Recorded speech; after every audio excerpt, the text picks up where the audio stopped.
Welcome to another episode of the APL Spotlight Series. Incredible guests the world over with amazing insights and life experiences and much more to share with us. That's wisdom, spiritual stuff, and just a lot of fun and good cheer.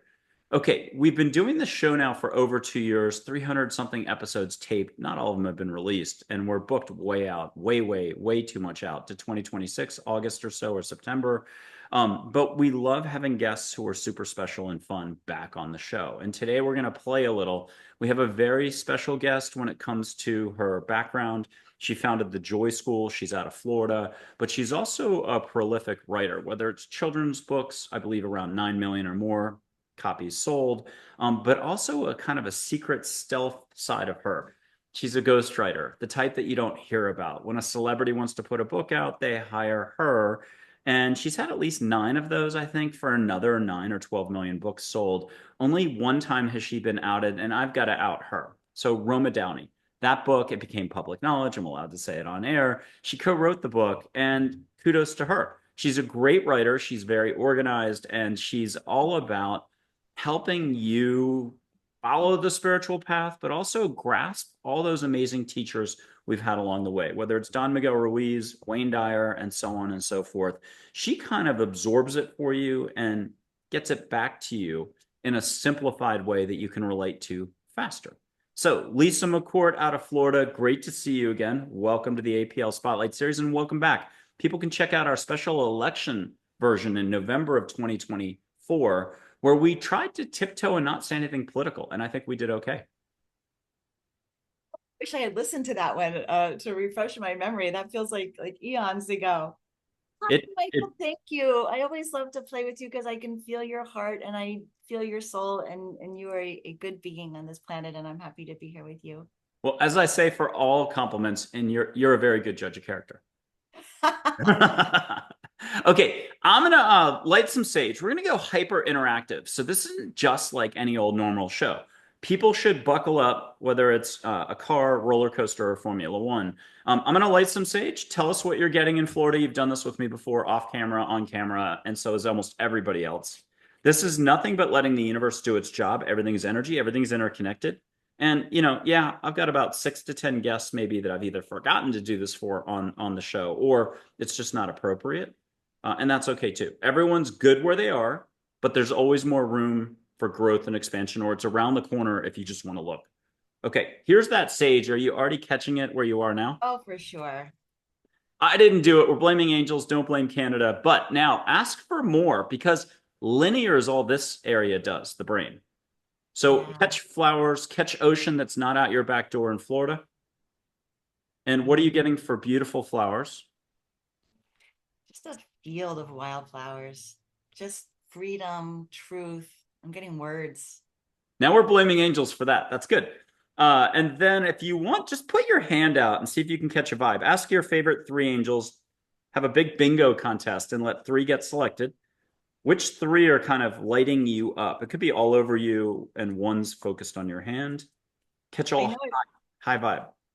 I know I've confessed this to you before, Michael, and you keep inviting me back, so I know it's okay. But when you hold up cards and talk about Geronimo and angels, I just see that as an opportunity to go to source because that's my wheelhouse. I know you've got a lot of psychics on the show, but I'm not a psychic. I'm just a regular person who's developed my antenna for talking to source. So it's all the same to me. I just go to source. That's I still would argue you're one of the best intuitive psychics out there, like the rest of the crowd. Or I should rephrase that. Everyone's amazing at listening, feeling, and seeing, and you definitely have the skill. Let's prove it right now. What's Joy have as a reminder to get you talking on a particular topic? What topic is she specifically like? Lisa, you got this. Talk about this. I'm getting the oneness of the collective. There you go. Okay, but talk to us about the oneness of the collective. How can we ease off the accelerator daily and even pump the brakes a little and be?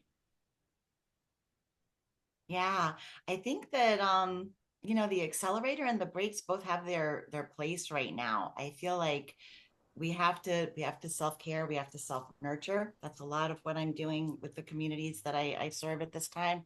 And it's really not a time to stick our head in the sand. It's not a time to go into any kind of spiritual bypass or denial of what's taking place. So for me, the highest consciousness position is to just create that balance between the accelerator and the brakes. And there are three Native American chiefs that a lot of folks have met. Don't like Redshirt Geronimo. They said a long time ago, like 10 years ago to me, feel what you feel, do not judge.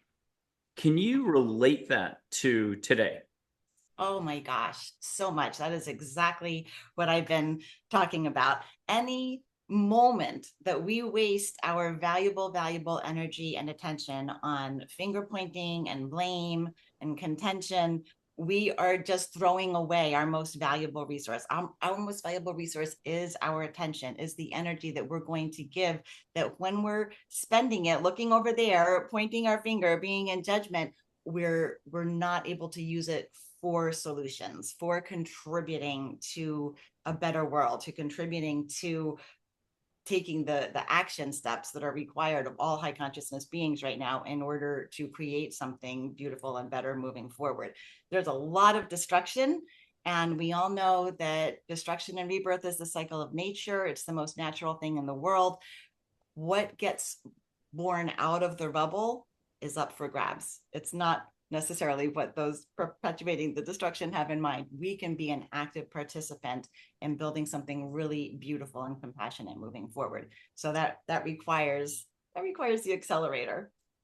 Okay. And Mother Teresa said, I think she said this when she was alive. If you judge people, you have no time to love them.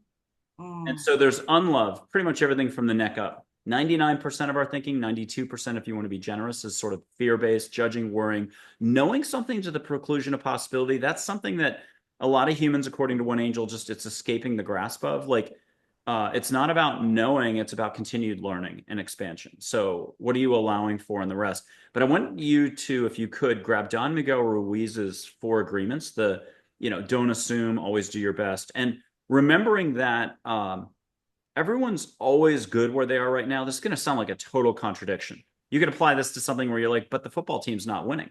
And the entire wide receiver squad has just said, we're on strike. And you're like, but everybody's good where they are. How's that work? Can you mesh this together with Don Miguel Ruiz? And I'll add one more aspect to this. I have never met anybody in my entire 57 years, as of yesterday now, who has said, I'm going to go waste my energy. I'm going to do a lot of thinking. I'm going to waste my energy. I'm going to be unproductive at work. I'm blah, blah, blah, blah, blah. No one. And yet that's exactly what we do with at least half of our daily energy. In all the micro moments when you're doing a shower, just turning the knob on, petting the dog, you're love, and you don't get any credit for it. So there's a real dichotomy there of like, what the heck's going on? If we would just slow down, switch the awareness focus, can you wrap all 5 or 10 of those concepts together and just woof? I love your questions. Yes, I can. I feel we teach David Hawkins Scale of Consciousness in my Joy School. So every emotion correlates to a vibrational frequency. And we are at our most effective. We are sending out coherent signals into the universe. We are incredibly powerful manifestors when we can stay in those high vibration emotions. And that's what we have to be so careful about right now, because there's a tendency when you see a lot of destruction, when you are a feeling empathic person and you see a lot of cruelty happening, there's a tendency to want to go meet that where it is. So we have to allow for that within ourselves and see it for the healing potential that it creates, right? In our own personal lives, all of our challenges are great opportunities for healing when we can recognize that there's some trauma points that we've stored away that are matching the frequency of this. And a lot of us have trauma points around bullies and being steamrolled and mocked and degraded. And, that's something that's going to be activated right now. And it's an opportunity for healing. When you can sit with that, when you can just recognize, wow, I'm feeling a lot of emotions moving right now, and not try to repress it or deny it or dismiss it or talk it away. It's incredibly healing, but it's calling everybody to really be in the space to do that healing work right now, because the more it gets repressed and shoved down there, the more we're contributing to the low vibration that's permeating the collective. We need to be the healers of ourselves in order to step into our healing roles for the community. Um, Beautiful. Thank you. Mother Teresa said, let me do this right. Compassion is not dependent on any one person's happiness. I think she said that after, like on this side, the afterlife side. People can meet and see her and have direct interactions, have her hold your hand. She's reconciled if there's that little crowd out there that's worried about her. Um, but also, all suffering is universal, not dependent. All suffering is universal. I don't know if she said that on this side or the other side. Can you go back to that concept? And it could be argued that there's an unconscious slipstream around the globe as well as a conscious slipstream, conscious awareness, letting go, loving, and then everything else. Knowing to the preclusion of possibility, which is all we do, whether it's fantasy football. I know the Jets. No way I'm drafting a player next year from the Jets on my team. No way. Just not doing it. And we're very fixed. Like I'm certainty, my concrete certainty, concrete thinking. Everyone is a manufacturing plant of concrete bricks right now. How is it so much bigger than whatever we think is going on? Is not suffering and cruelty and the judging and everything else just a permanent constant? We just might be shining a spotlight on it more these days. Yes. And I think that's so important of you to point out because, you know, the Buddha said life is suffering. It's not because he was a downer of a dude trying to bring down the party. It was an observation, right? It's an observation of where humanity is at this point in time.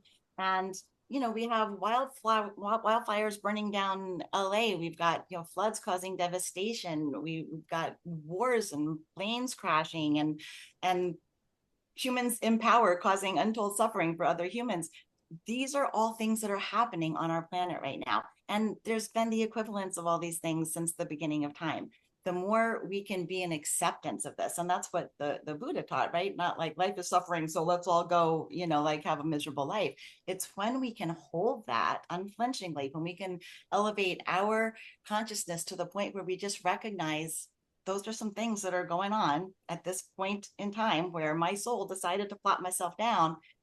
Maybe if that is resonating with me in a powerful way, maybe it's because I'm here to help that. Maybe I'm here to bring more light, bring more compassion, bring more love onto the planet at this time and help move humanity in that direction.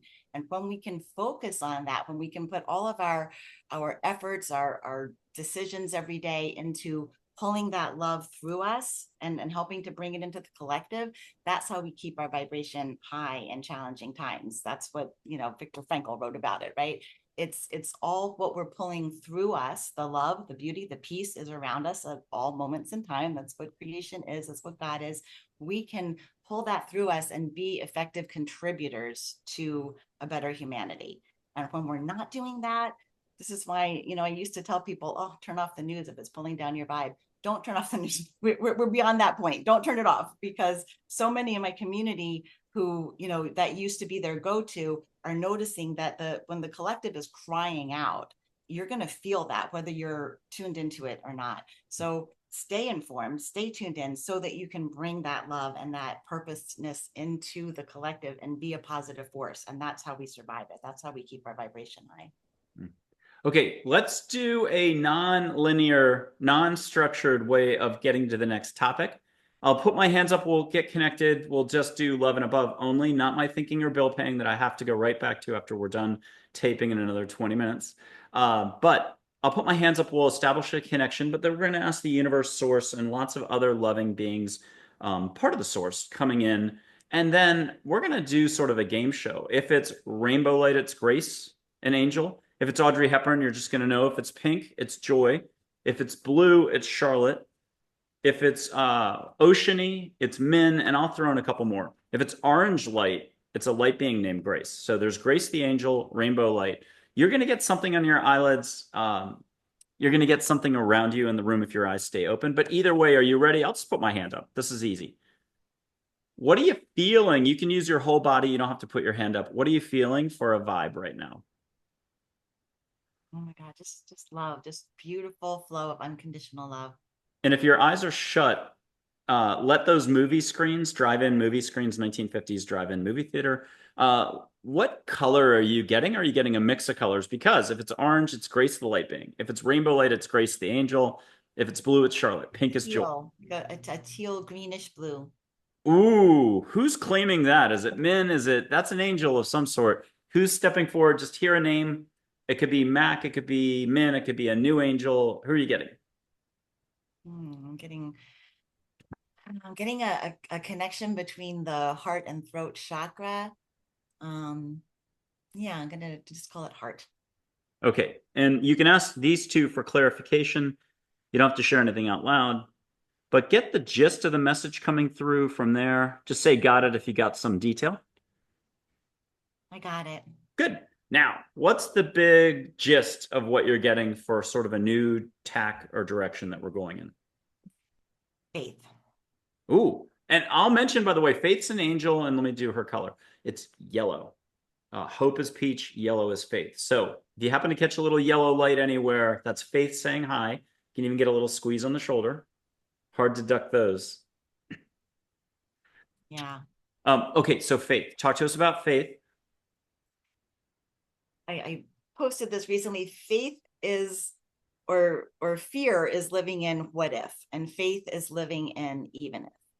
So even if it gets worse, even if the most horrible predictions come to pass, even if you're in faith, if you know that out of the ashes the phoenix is born, if you trust that cycles of destruction are followed by cycles of rebirth, and you hold your faithful vision and what you want the rebirth to look like, that's what everybody needs to lean into to get through these times. And Don Miguel Ruiz's 4 agreements, can you go over those real quick? I can only remember a couple of them right now. Don't assume, always do your best. Oh my gosh, I've taught those for years, but now I'm drawing a blank. Yeah, don't make Go ahead and assumptions. start talking about those 2, and I'll look up the other 4. I've Or the actually other. talked to Miguel Ruiz Jr. about this. He's a frequent guest at my Joy School. And to me, the one always do your best always kind of tripped me up, because I feel like it keeps people in self-judgment, right? How many of us actually know that we're doing our best and knocking it out of the park in every single area of our lives, right? If you're doing your best at being a student, then you're going to let some other things slide. You might let your friendship slide. If you're doing your absolute best at your relationship, you might be letting things at work slide. You know what I mean? It's impossible. Yeah, impeccable with your word. Don't take anything personal. Yeah. Yeah. So always do your best is the one that I have the most to say about. And But remember, Miguel. your best is based on where you are on the consciousness awareness curve. So wherever you're at, as long as you're open and doing your best, you're just simply acknowledging you're doing your best. And it might not be, if I'm a baseball player, I might only be getting 1 home run a year, whereas somebody else's best is 50. Right. And I think that's the little bit of the slippery slope with that one, is so many of us live in self-judgment that it's just one more area to feel like, I put my head on my pillow tonight and I did not do my best at petting my dog today. Dang it. I had so many other things going on that I didn't do my best at that. Like we can't do our best at everything all the time. We have to sort of look for a balance and give ourselves some grace. And how about assumptions? Oh, I love that one. That one's so good, because we are our own worst critics, our own worst enemies, and we tend to, all of our life is a reflection of our beliefs that we have going on inside of us. We are the movie projector. Everything else is the screen. So to have somebody, to go home thinking like that person at work looked at me funny today, they don't like me. That's an assumption that came from our own inner world, right? If we had a different inner world, we would say, oh, that person had a funny look on their face today. I hope they're okay. I'll check in on them tomorrow. So it's everything that we're interpreting and making our truth is just projection on our part. And there's assumptions, and there's all different types. And then there's just assumptions ingrained in all of our knowing, whether it's this or that type of knowing. But if you go to the other end of the scale, there's unity consciousness. And at some point, you do too much of that and you go blank. All is one, and every question gets answered the same way, which is probably with a laugh, because you're even asking the question or you're worried about the details. But I can think of like Hale Dwoskin, who's been a guest on the show. He's pretty good at answering everything in a super smooth, the author of the Sedona Method. Sedona Method. He's Yeah, I studied with him. very wide open. And then I think it's Paul Sperry in Hawaii, who's also super wide open unity consciousness and can just handle pretty much any topic. Talk to us about how, again, it's based on where anyone is personally at for their consciousness level. There's trillions of layers of consciousness. You think you're done, and no, there's always more growth and expansion that's available. So what's this all about again? Yeah, we call it the spiral in Joy School. No matter how much work we've done, there's a next layer on the spiral we can get to. I think it's about what Buddhists call being the observer. I think the more we can be the witness consciousness to ourselves, watch our life unfolding, the more it's all kind of funny, right? Like we get so identified with our emotions and the drama of our human existence and what's happening to us that I feel like those masters of unity consciousness have just learned to watch it all from their higher self, from we call it the vertical self in Joy School, our soul self watching our human self have experiences with compassion for that human self, almost like a parental compassion and love, is what lets masters like Hill Dwoskin drop the pencil. That's my metaphor for the whole Sedona training, is just like you want to let something go, and you just like hold out a pencil and just drop it on the floor. It's that easy. Just let it go. And most of us don't find it that easy. So that's part of the journey. If we go back to always do your best and we switch that to always show love always, talk to us about, yeah, it's not going to be possible to do love always. Like maybe like a broken clock twice a day, with the hands be correct twice a day. But talk to us, what does love look like today if you were to look at mankind or just the United States? We're not going to get into any politics, but give me your best through words, which are limiting, statement of love. Everyone's got How hard you try to rein me in, Michael. You try so hard. yeah. And so, but I mean, with a perspective like here, I'll put up one angel or two, Joy and Charlotte plus a nudge from source. Just here, an incredible expansive. It could be the sixth agreement. I think he already has a fifth agreement, which I don't know what that is. But here, a beautiful statement about all people, mankind is ready for more consciousness, compassion, less rat race. But what You are know you what? hearing? It's funny. You do know what it is because it's the mastery of love is the fifth agreement. So that's exactly what you were addressing as you said. You Oh, even know what and that fifth agreement but is. we're gonna fall off that horse all the time. And remember, the horse is your heart. It took me months to figure that out. Geronimo loves doing horse metaphors, analogies, giving you a horse vision. So you ride, ride, ride. He tells you don't look left, don't look right, don't look back. Just be in your heart. Okay, but we're not doing love all the time. We're again doing words. We think we know something. We got to resist this, do that, endorse that, take action this way. How is it more about big picture, inner peace, calm, less ego, logos, rationale, and what mankind's type of knowing has been for at least 2,000 years? Yeah. I think for that one, I would look to the Course in Miracles, which roots everything in every emotion, every action, every thought we have is rooted in fear or love. And we're still predominantly a fear-based humanity. There's still enough in our prehistoric days that triggers our amygdala around survival instincts, which are, most of us, the vast majority of us, do not have our survival threatened on a day-to-day basis, but our amygdala hasn't caught up. So we still perceive all these threats to our survival, which puts us in fear. And fear is a very different originating source for our actions and our thoughts and our beliefs and our behaviors than love. So I think again, becoming the witness to that, noticing, oh wow, I'm really getting caught up in that fearful thought. Let me take that apart. Let me see if that's even true. Let me Byron Katie it, let me see if that thought even has any merit, or is that just my amygdala in overdrive thinking that I'm being threatened in this moment and causing me to come from fear, where what would it feel like if I were coming from love? And it always feels better. It always feels more peaceful. It always feels more faith centered. Smile more, think less. How about that? Okay, I'm going to give you a couple quotes. Herman Melville, really exciting, awesome fellow. Okay, we cannot live only for ourselves. 1,000 fibers connect us with our fellow men. And then, of course, Don Miguel Ruiz was right below, which we've already heard all of this. Be impeccable with your word. Don't take anything personally. Don't make assumptions. Always do your best. He's creeping back in. And then I'll give you one more from a Netflix film. In the end, love is what shows us life in different colors. How do we actually walk a loving path and yet still retain all our likes, dislikes? We don't have to like start eating sea urchin on the sushi menu if we don't like sea urchin or we have an allergy. And yet, how do we do this? How do we manage walking into the sushi restaurant of life and handling such a big menu with so many choices? What's this all about again with love, compassion, and somehow managing our negativity flow, even if it's in little increments? Yeah.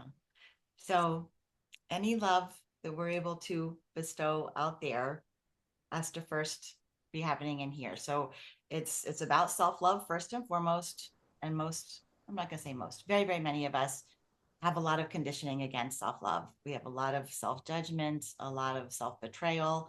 And when that's what's in here, we just don't have that overflow to send out. So we become selective. I'm going to love this and I'm going to love you, but I'm going to hate sea urchin and I'm going to hate this because I only have so much in here to bestow out there. So I really feel that doing the inner work, doing the personal growth work, the spiritual work to just open that channel.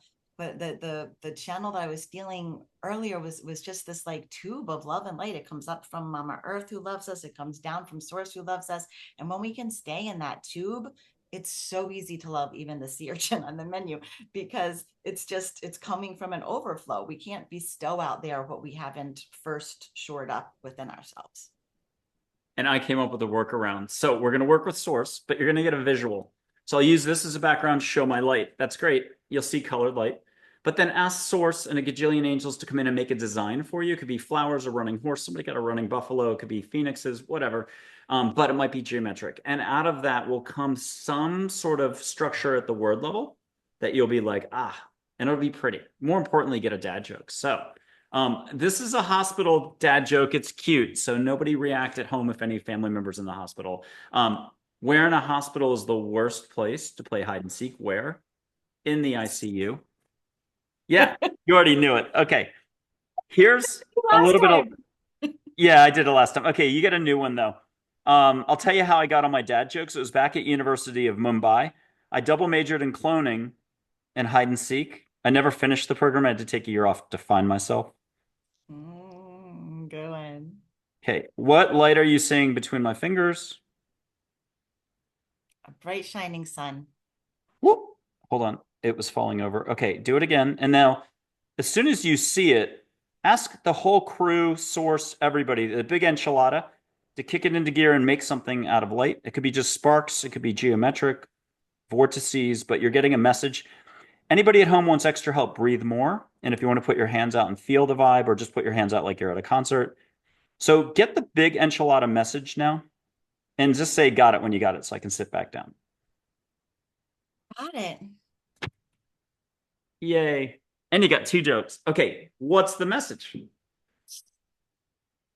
The visual was just this bright shining sun, and it's a source of light and it's a source of love, and it shines equally on every single one of us. Every single one of us gets the light, gets the love. We all have the access. It's about learning to open ourselves to be the receptive channel to that amount of light and love so that we can bring more of that into the world, into the collective. It's available equally to every person on the earth. There's a lot of discussion about, there was the whole 2012 thing, I think, and for 2010 to 2012 about this shift happening and all the rest. A lot of discussion. And now it looks like the big agreement that everyone has settled on is frequency of the earth is going up. Animals and humans are along for the ride. It's time to go kumbaya. A little less thinking, a little less judging. It's time. And you get to choose. You can stay right what you were doing before, rinse, repeat, go right back to work and not pay attention to anything. Or you could choose to be like, hey, universe, sock it to me. I could use a little more gentleness, a more laughter, cooler people in my life, and a smoother path to walk. Okay, what's your take on all this again? Is it legit? Is it real? Are you feeling it? I have one guest who said she saw it out over the ocean, the frequency coming in, and she's India trained and amazing. And when you hear her speak that way, you know she had some sort of experience. Okay, what's this all about again? A long time ago that we create our reality with our beliefs. And to me, that's the biggest reason to clean up my beliefs and get serious about what I want to believe. I believe that's true on a personal level. I believe that's true on a collective level. So the more people who are believing this, buying into this, that's just creation. That's just how things get created. That's how things go from the void into existence, is through belief. So yeah, hell yeah, let's all believe that. And I do feel it. And I feel like, just like in my joy school work with people, when we can look back in our personal lives and see, oh wow, that dark night of the soul when things were really effed up and I really thought that was like the end, that gave birth to this whole new aspect of me, this whole new stronger me that I never knew before. It gave me so much clarity. It helped me define who I am as a being and define my purpose. Just like that happens on a personal level, I think that happens in the collective, and it happens for nations, and it happens on a global level. So when we can stay in faith, we can stay in faith that that's what's happening, and just put all of our focus and attention on creating that beautiful rebirth. I think that's what's going to create it. And I think there are enough of us to do it. Can we call it a big block of ice? And this is one of those ice sculpture contests. You're chipping away. And I would argue that somebody's coming in with a chainsaw. It could be that we're not the only casino on the Vegas Strip in the galaxy. So the whole concept of disclosure. Where are you for allowing for galactic loving beings helping us out, whether it's light beings, angels would be part of that crew technically. Pretty much anything that's above humanity and that's open and loving is part of this. Are we the only shop in town, or are there beings out there? No, we're just conduits. We're not these things. We're just energy vessels, right? So yeah, I totally believe that that energy is something that we don't fully comprehend. That's why I don't, usually buy into labels for it, but it is there. There's no question that it's there, and that it's benevolent, and that it's loving, and that it has our backs, and it's coming through each of us to the extent that we allow it, and some of us are being more allowing than others. But the positivity, the light, the compassion, the humanity, the oneness is going to win this thing. For yourself, one personal question today. In the last 5 years, 2 years, if you wish, what have you had to let go of? And you can make it more, edited for public disclosure. What have you had to let go of that was a fixed point that was holding you back? That, because I'll say it a different way. You are like an ambassador of love and joy for folks, to remind people to not take life so seriously, or themselves so seriously, to let go of the burden of self-importance, the ancient burden of mankind's self-importance, and to tread a lighter path with a capital L. And so, yet, every one of us doing this has to go through, 20 steps forward, 5 steps back, 2 steps forward, 40 steps back, a hiccup here and there. You're like, I hate the Jets. What am I going to do about it? And I don't. I'm just saying that as an example. What have you had to let go of along the way? And what are you now appreciating years later, months later, that you did, because you're like, oh, it makes sense now? The first thing that comes to mind is I've had to not entirely let go of, but do some serious reframing on my mama bear instincts. Ooh. I have a transgender daughter, and when you have a child that's endangered in a big way and becoming more so every day, those mama bear claws come out, and it can drag me down to a place on Hawkins emotional scale where I recognize I'm not as effective as I could be here, and I need to elevate. I need to use my tools. I need to use my own techniques to get out of this lower vibration frequency.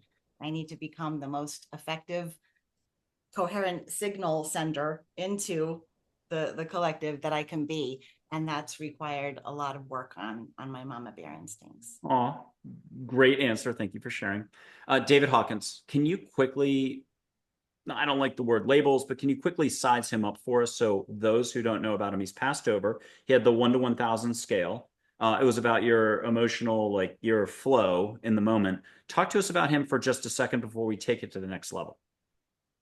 Yeah, just I feel a really brilliant bridge personality in the spiritual realm, meaning that he was so rooted in science, he was so authentic, he was so grounded, and he was willing to go over that bridge and tie in a lot of very ancient, well accepted spiritual principles and give them some scientific validity. So that's how I see him, as just a really important bridge between science and spirituality.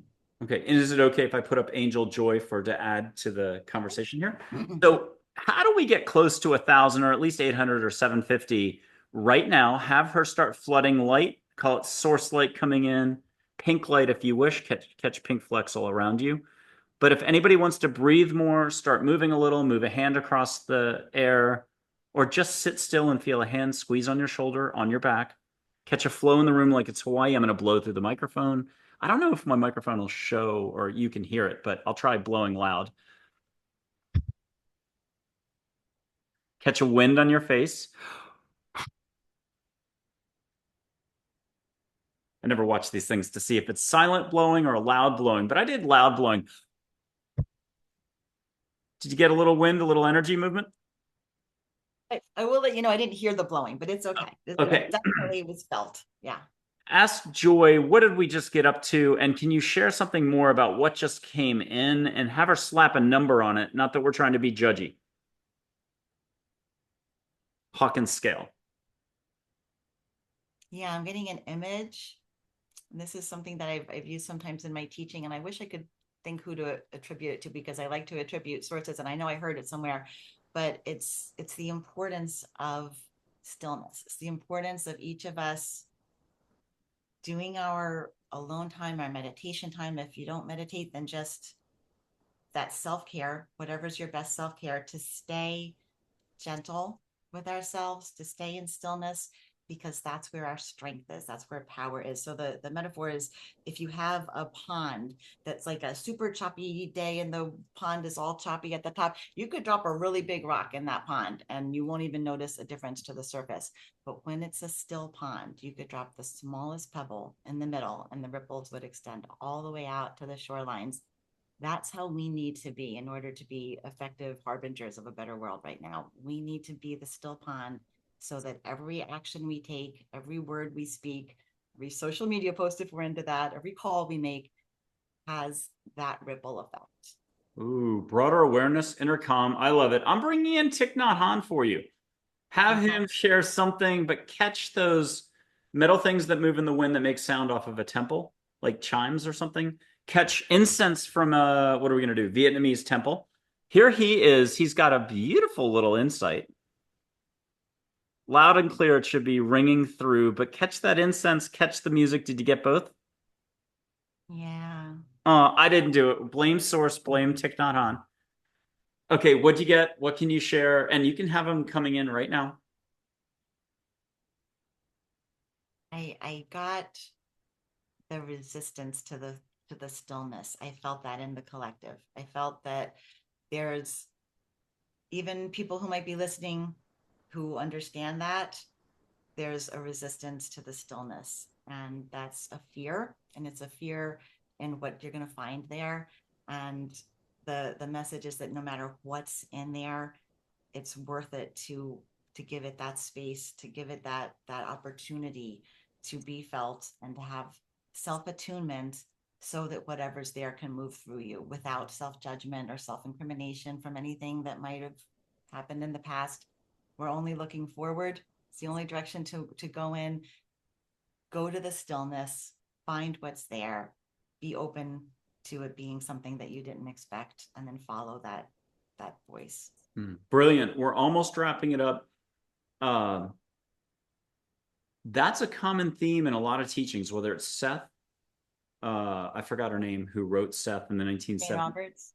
Yeah, that's right. Jane Roberts. Okay. Seth, the light being, talked about it's not going to be found externally, but through you, through into your heart, through what you thought you knew, into a broader reality. But Esther Hicks as well. And also Peaceful Warrior, Way of the Peaceful Warrior, movie or book. Dan Millman. Yeah. Yeah.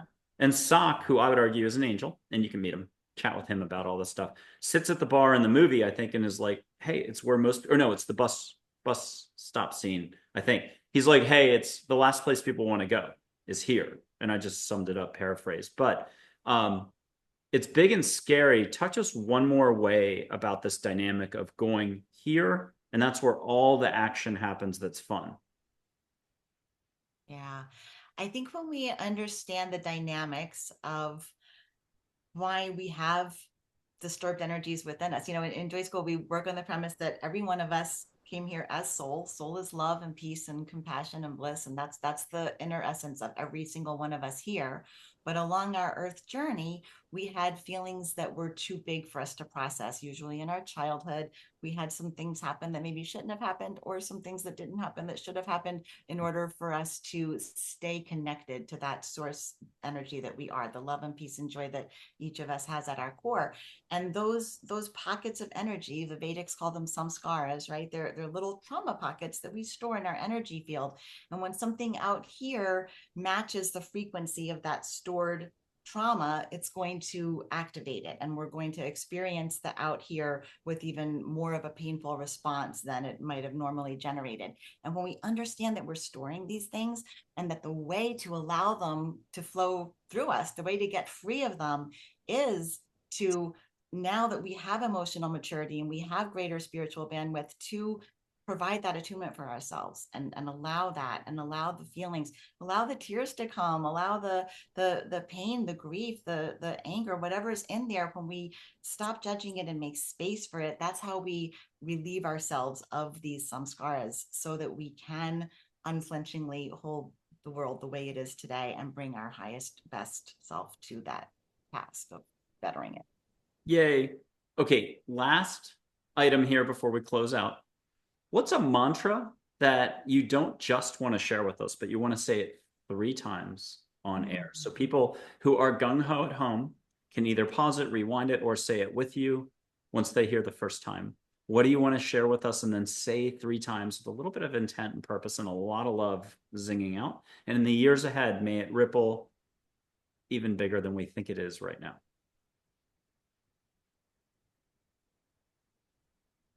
You are love, and the full truth of who you are is needed right now. You are love, and the full truth of who you are is so needed right now. You are love, and the full truth of who you are is what is needed right now. And you, Lisa McCourt in Florida, as a wonderful APL Spotlight guest, are outstanding in your field with beautiful sunflowers and roses and daisies and honeysuckle. Thank you, Lisa, for coming on the show. Thank you for what you do for folks. Thank you for your patience with all the questions. And we'll see you again soon here. I love you, Michael.